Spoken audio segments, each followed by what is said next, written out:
Hello, and welcome to another episode of the Music and Therapy Podcast with Relationship Coach Keana W. Mitchell. I am your host, Keana W. Mitchell. Well, I hope everyone is doing well and that you're having an amazing weekend and that your day is going absolutely awesome. So last week on the podcast, we talked about how being able to self-assess can help you determine if you are part of the problem in your marriage. Here are some of the takeaways from last week's episode of the podcast.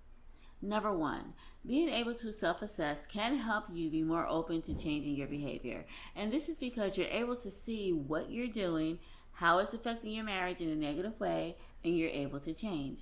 Or if it's affecting your marriage in a positive way, you're able to continue that good behavior. Number two, self-assessment can help you see how your behavior affects your spouse in both positive and negative ways. Number three, being able to self-assess can help you not be so defensive because you're able to see, oh man, I messed up, or oh, I could have said that differently. So when it's pointed out that maybe what you said or what you did hurt your spouse or offended your spouse or made them feel some kind of way, you're able to go along with it because you realize and you see how your behavior has hurt them. So you're not that defensive or not defensive at all when they approach you about it or talk to you about it. Self-assessment can help you accurately gauge positive and negative interactions with your spouse. So if you know yourself, you can know whether the interaction you're having is positive or if it's negative, and then work to change that behavior. And finally, being able to self-assess can help you understand why you are reacting to your spouse in a certain way. So these are just some of the takeaways from last week's episode of the podcast. If you would like to find out more about how you can determine if you are the problem in your marriage, then click on the link below in the show notes to listen to last week's episode of the podcast.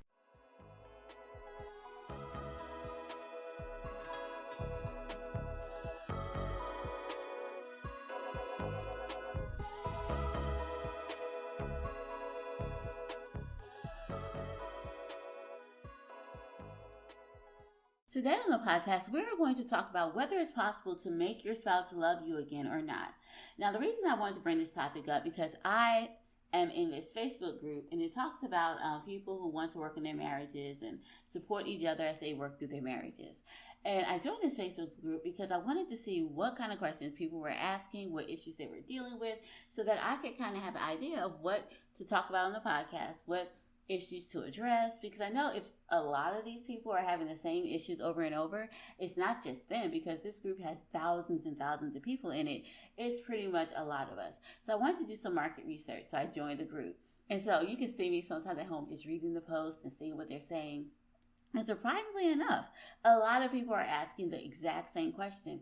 And that question that comes up, I would say in 75% of the posts every single day, regardless of what the problem is, whether they are having serious marriage issues or in between serious problems or whatever it is always about how do I get my spouse to love me again? How can I get their attention? How can they love me? Can I make them love me again? These are the types of questions that are being asked in this group.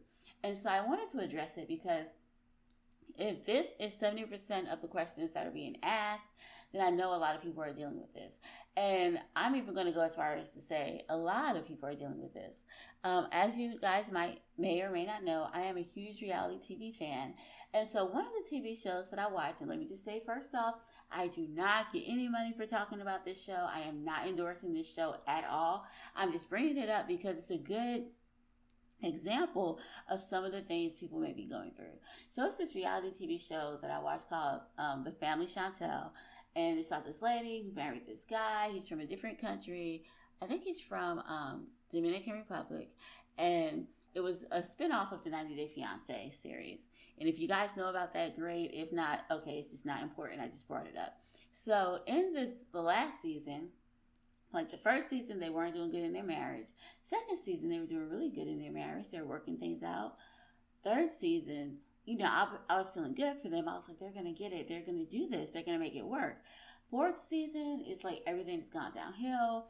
And the lady, Chantel, is finding herself asking these questions like, What do I do to make my husband to love me again? What do I do to make my husband want to have sex with me? What do I do to get him to spend time with me? Like, what do I do? Because it seems like he doesn't want to do any of those things. And so this is what has happened. Now, I'm going to give you guys a spoiler if you watched it.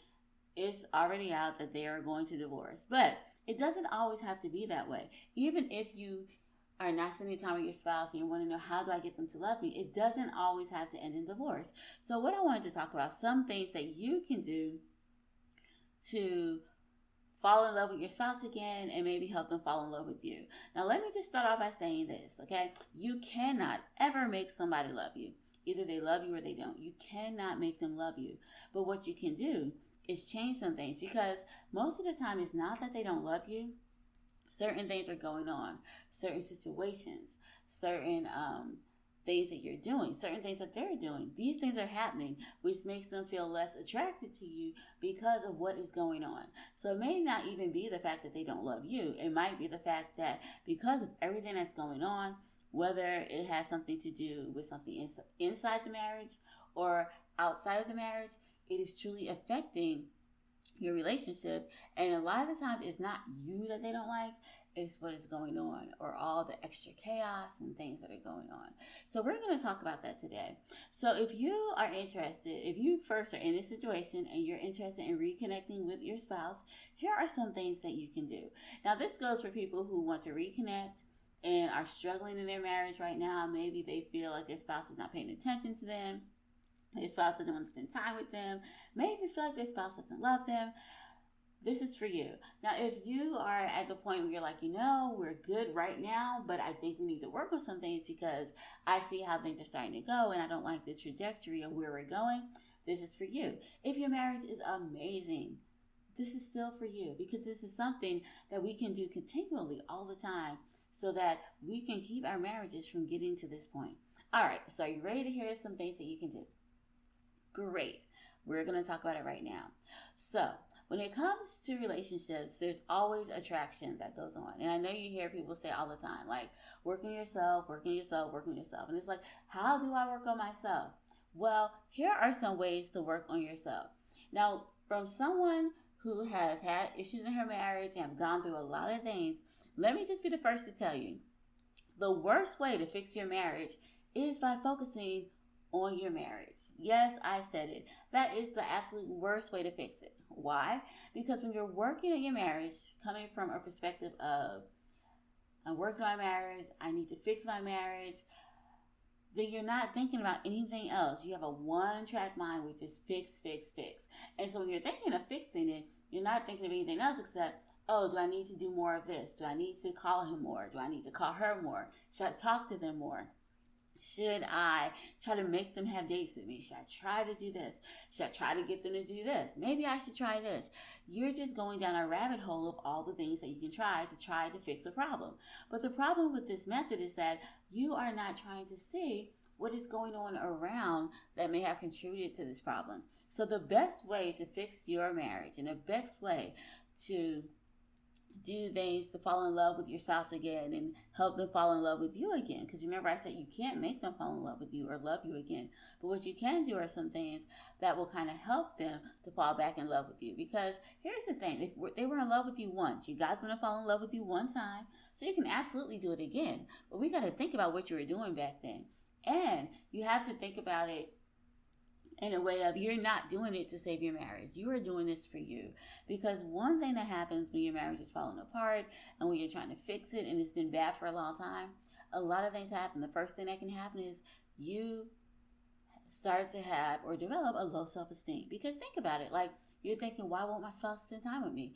Like, why won't they talk to me? Why won't they have sex with me? Why won't they do this? Why won't they date me? It's like, why won't they? So then you start to look at yourself like, what am I doing wrong? Maybe if I was prettier. Maybe if I lost more weight. Maybe if I did this. And so your self-esteem goes down. You stop doing things that you enjoy because you are so stressed out about your marriage, what's going on, what's not happening. Emotionally, you are a wreck. Okay, because it's nothing like having a terrible marriage that will take you through some emotional pain. So yes, you're an emotional wreck and you're not focusing and you don't have the clarity that you had at one point. So if you want to fix your marriage, the best thing to do is to get yourself together. What I would say is stop even focusing on the marriage, okay? Stop focusing on it. Let that go. Let that be something you push to the side, because at this point in time, the marriage is not the important thing. That shouldn't have your focus right now. Your focus should be on doing what you can to feel better about yourself, getting yourself together, making sure you're in a good place spiritually, emotionally, intellectually, and physically. So the first thing I would say to do is make sure that you are getting in fit physically, and make yourself physically attractive, not for your spouse. No, do this for you.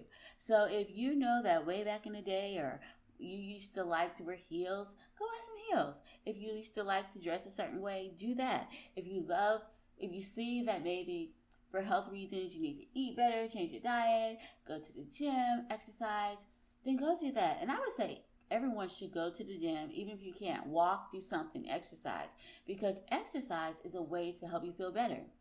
It is a way to combat depression. It's a way to combat a lot of issues that you may be dealing with, and it gives you clarity of mind and purpose. So the first thing I would do is make yourself physically attractive to yourself by exercising, by eating right, by being healthy. The next thing I would say to do is stop blowing up your spouse's phone, calling them, asking them why aren't they talking to you, begging them for attention. Don't do any of those things, because all you're doing when you're begging them for attention, asking them to spend time with you, like, what's wrong? Why don't you love me? When you do things like that, that just makes them more determined and turns them away even more, because they see you as being needy at that point. So realize that you are not a needy person. You do not need them at this point. You have to work on yourself. So make sure you are physically attractive to yourself. Go do some hobbies. Do some things that you still like to do, like read a book. If you like to sing, go do that. You like dancing, go ahead and dance. Whatever it is that you used to like to do, but you haven't done, go do that. If there is something that you've always wanted to try, always wanted to do, but you just never did it, do that. Make sure that you are having fun and that you're doing things, because the process of working on your marriage can take a long time. And especially if you are at a place where he or she, your husband or wife, don't want to talk to you, spend time with you, or be around you, it's going to take some time to work on, okay? So what you don't want to do is say, well, I'll have fun once this marriage gets fixed. Because here's the honest truth, okay? So the first thing is, if you are willing to work on it, and if they're willing to work on it, it can be fixed, but it's going to take a long time, because it took you a long time to get here. The second thing is, and I think we have to be realistic to a point, is we need to ask ourselves, what if it doesn't work out? So if it doesn't work out, are you going to forever be sad, not doing anything you want to do, not enjoying life? Like, all of this stuff can drain you. And I'm going to say, don't let your marriage determine whether you are enjoying your life now, because you should enjoy your life now regardless of what's going on. So spend some time doing things that you like to do. Take time having fun. If you wanted to go back to school, whatever it is that you wanted to do before, go ahead and do that. Make sure that you're busy, that you're happy, and that you're enjoying your life. Make sure that you are happy and focusing on yourself. Make sure that you're working on yourself physically so that you are healthy, because it's hard to feel good about yourself and feel happy about yourself and get your confidence back if you are sick. So make sure you are doing things that to make sure that you're healthy. Make sure that you are doing things that you like to do. Make sure that you are doing things that make you happy. Make sure self-care is a part of your routine. So when it comes to being emotionally stable, it's important to, if you need to, talk to a counselor, talk to people who are there, who listen and vent. Now, I'm not going to say don't listen to everyone and what they have to say about your marriage. That is something for you to decide, you to work on, you to figure out. And if you want to talk to marriage, need to talk to your marriage, I would say talk to a coach or talk to a psychiatrist or a therapist, so that they can help you navigate through these issues without everyone else giving you their advice, because that's just going to cloud your judgment. In the meantime, make sure that you are okay emotionally. And I say this because of the fact that if you are happy and you are not stressed, and you stop focusing so much in the marriage, and you're working on yourself, and you have peace, and you're happy, and you're doing things that you like, it's easier to be able to look at things from a different point of view. It's easier to have perspective. It's easy to have clarity and be rational because you are in a good place emotionally. So make sure that you are in a good place emotionally and do whatever you need to do to make this happen. Whether you take walks and think and write or do things that make you happy, make sure you do these things. And then the last thing I would say is if you have some kind of spirituality, then go and make sure you do some of these things. I know some people meditate, some people may do yoga, some people pray, go to church. Whatever it is that you do that makes you feel in tune with a higher power or in tune with God or in tune with nature, whatever that is, make sure you do that. Because if you are okay physically, you are okay intellectually, you are okay emotionally, and you are okay spiritually, all of these things will help you to become the best person that you can actually be for yourself. And here's the thing. While you're working on yourself, not even really worrying about the marriage, and when I say don't worry about the marriage, I'm not saying to like ignore it or whatever, but just stop focusing on the problems in the marriage, because when you focus on the problems, it makes things worse. But if you start focusing on yourself, first you'll have less arguments because you're too busy going to the gym, doing all these things that you enjoy doing. When you do have interactions with your spouse, it'll be more happy because you're happy. You're not thinking about all the things that they're doing and stuff that they've done to you and why you're mad at them, because you're happy. You're in a good mood. Life is good for you. So that is where your focus would be, because you're in a good mood. Life is good. You're happy. And so your interactions with them will be lighter. They'll be happier. They'll be more fun. You'll be a happier person. And even if you don't have like typical conversations, let's just be real. It is a huge difference if someone say, hey, so even if your spouse wanted to talk to you about a bill, like, hey, this bill is up, when are we going to pay it or whatever, if you're not in a good place, you know you're going to snap back and say something like, I don't know, you paid, or why are you asking me, or something like that. But if you're in a good mood and you're happy, your response would probably be different, and it might be like, oh, well, we can pay it this day. Oh, we'll talk about it later, or something pleasant. And so when you are in a good place, then your conversations with your spouse are going to be better. They're going to be lighter, happier. Even the way you respond is going to be different because you are happy with yourself. If you are okay spiritually, then you are in a good place, mind, body, and soul. And all of this is important in the way to help you when it comes to interacting with your spouse. It's important to help you when you're dealing with different things. And here's what will probably happen, okay? I'm not a psychic. I can't read minds. I don't do any of that stuff. But what I will say and what I have noticed is that when you are working on yourself physically, intellectually, emotionally, and spiritually because you want to be a better person, it typically rubs off to your spouse because they're going to see, hey, he's doing something different, or hey, she's doing something different.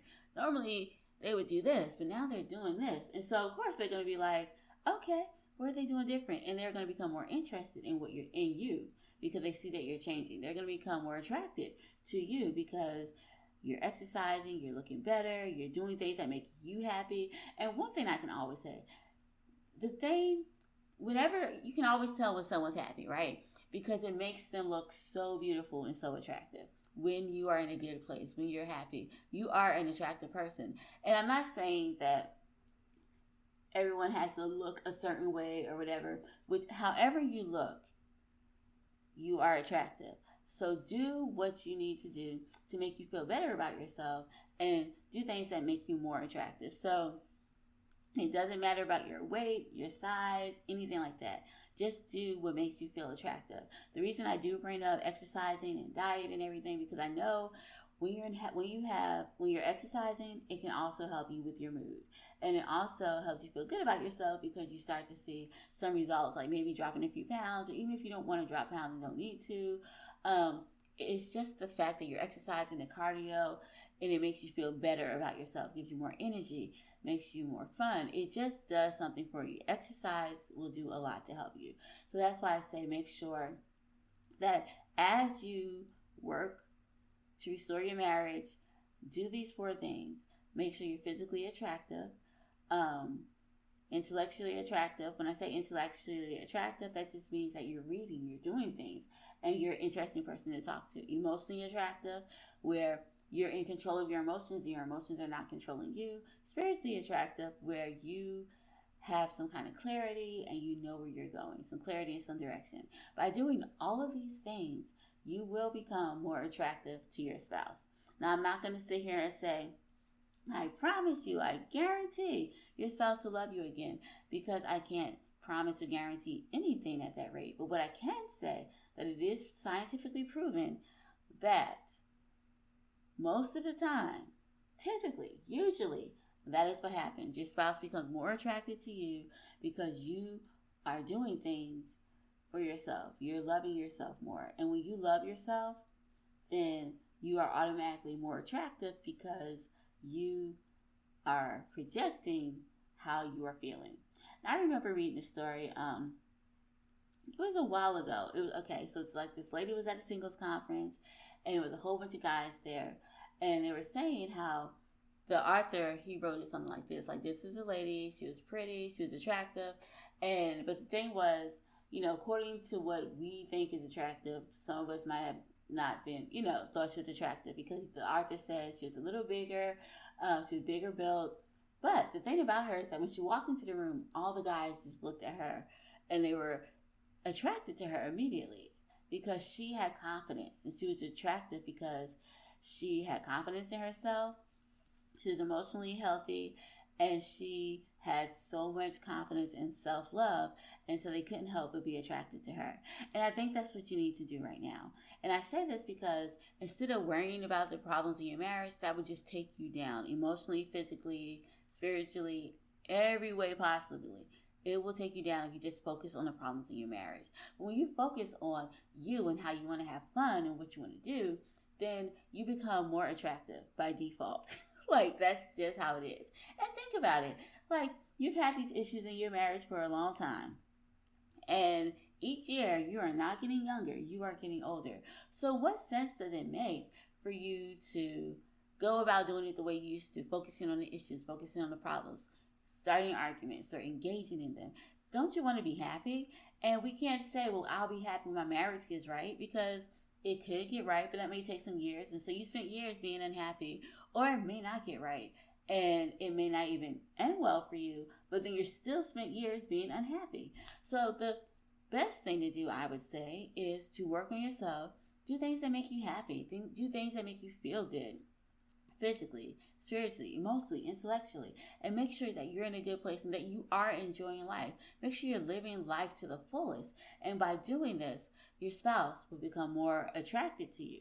But don't do it for them, because if you do it for them, you're just going to do it and you're like, oh, things are good now. He or she is in love with me again. We're great. And then you're going to stop doing the things you were doing.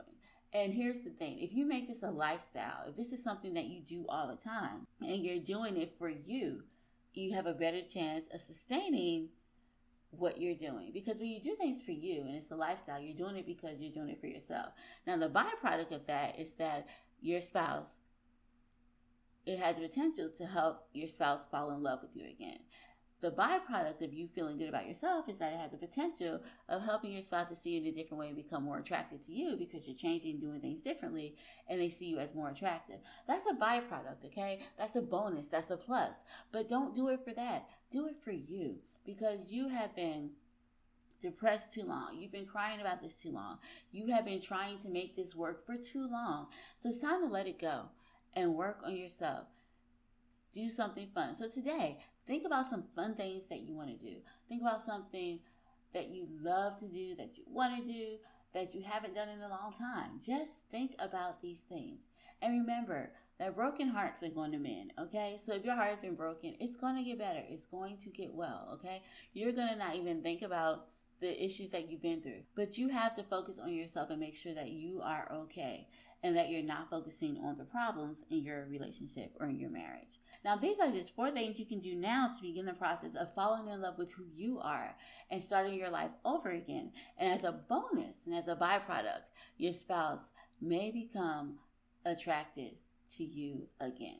And remember, if they were attracted to you once and you got them to love you once, you can absolutely let that happen again. But you have to love yourself first before you can get anyone to love you. And when I say get anyone, it's not even about that. It's about loving who you are and let the awesomeness that is you shine so that people will see it especially your spouse, and be attracted to you and want to hang out with you and do things with you again. Now, if you guys would like more information about this, I am going to do a 3-day marriage boot camp on the 26th of this month. It's going to be August 26th, 27th, and 28th. So if you want to talk more about this, join me at that event. I do have a link where you can sign up to be a part of it in the show notes, and it's free. So join me and we can talk more about this. Now, the song we're going to listen to today is called Trapped.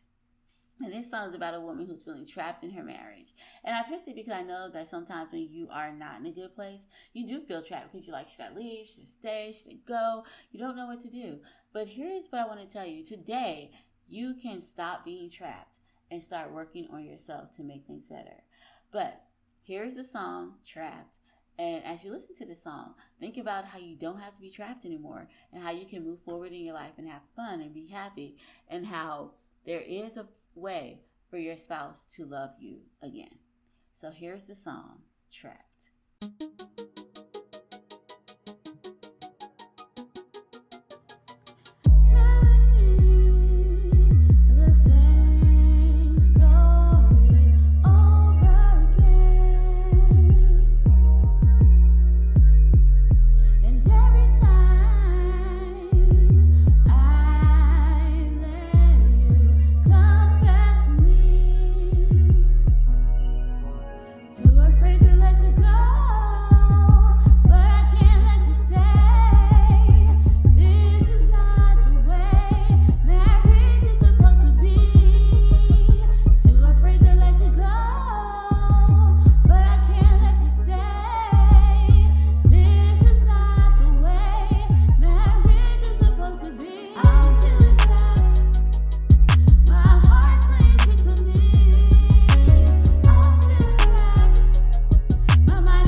Before I end the podcast, I would like to thank you so much for being here with me today.